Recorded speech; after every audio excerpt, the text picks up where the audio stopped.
Assalamualaikum warahmatullahi wabarakatuh. Perkenalkan, nama saya Miftah Muhada, MPM 2114341117, Prodi PGSD kelas 3B, Universitas Muslim Nusantara Al-Wasliyah Medan. Nah, di sini saya akan menjelaskan tentang pengelolaan peserta didik. Pengelolaan peserta didik yaitu layanan yang memusatkan perhatian pada pengaturan, pengawasan, dan layanan siswa di kelas dan di luar kelas, seperti pengenalan atau orientasi, pendaftaran, layanan individual, pengembangan keseluruhan kemampuan, minat, dan kebutuhan sampai ia matang di sekolah. Nah, tujuan pengelolaan peserta didik yaitu mengatur kegiatan peserta didik agar seluruh kegiatan tersebut menunjang dan mengaruh pada pencapaian kompetensi sebagaimana yang diuraikan dalam standar kompetensi lulusan atau disebut SKL masing-masing jenis dan jenjang sekolah. Dan juga ada fungsi pengelolaan peserta didik, yaitu wahana bagi peserta didik sebaik mungkin, baik yang berkenan dengan segi-segi individualitasnya, segi sosialnya, segi aspirasinya, segi kebutuhannya, dan segi potensinya. Nah, ada juga tahapan dalam pengelolaan peserta didik. Yang pertama itu ada analisis kebutuhan peserta didik. Nah, yang kedua rekrutmen peserta didik. Yang ketiga seleksi peserta didik. Yang keempat orientasi calon peserta didik. Yang kelima itu penempatan peserta didik. Yang keenam pembinaan dan pengembangan peserta didik. Dan yang ketujuh itu pencatatan dan pelaporan kemajuan peserta didik. Dan yang terakhir ada kelulusan dan alumni. Selanjutnya ada prinsip pengelolaan peserta didik. Yang pertama itu ada pengelolaan peserta didik dipandang sebagai bagian dari keseluruhan manajemen sekolah.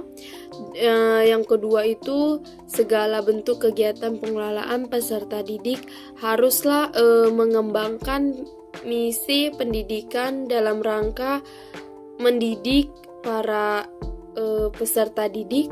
Yang ketiga ada kegiatan pengelolaan peserta didik haruslah diupayakan untuk mempersatukan peserta didik yang mempunyai aneka ragam latar belakang dan punya banyak perbedaan.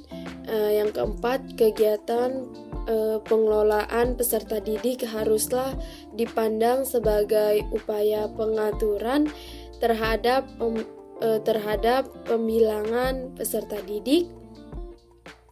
Dan yang kelima itu kegiatan pengelolaan peserta didik haruslah mendorong dan memacu kemandirian peserta didik.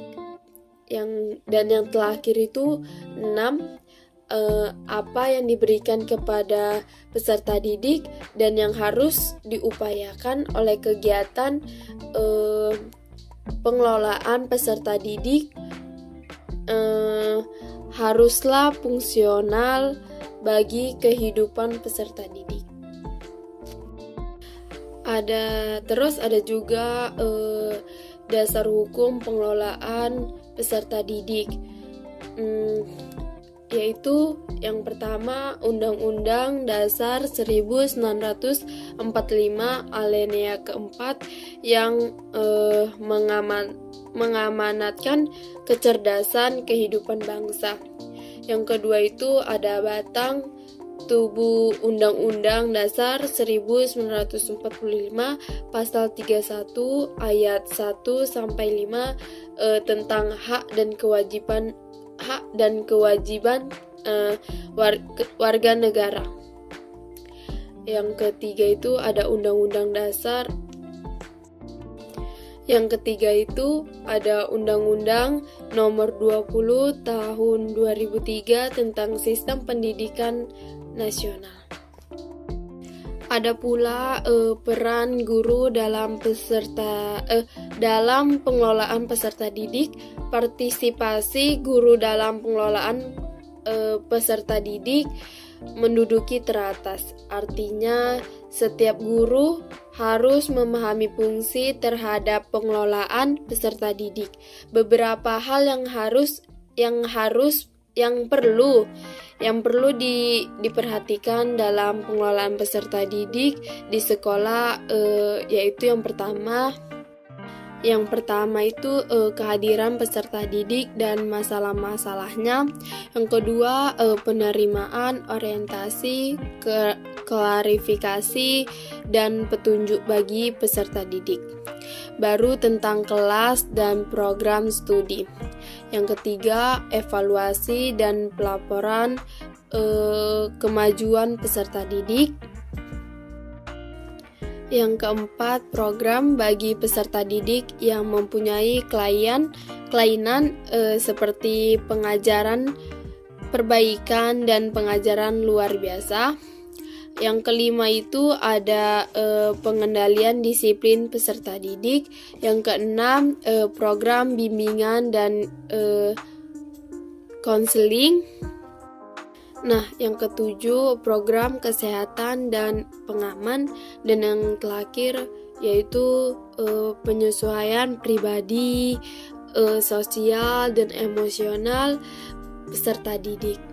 Nah, cukup sampai di situ saja materi yang saya sampaikan.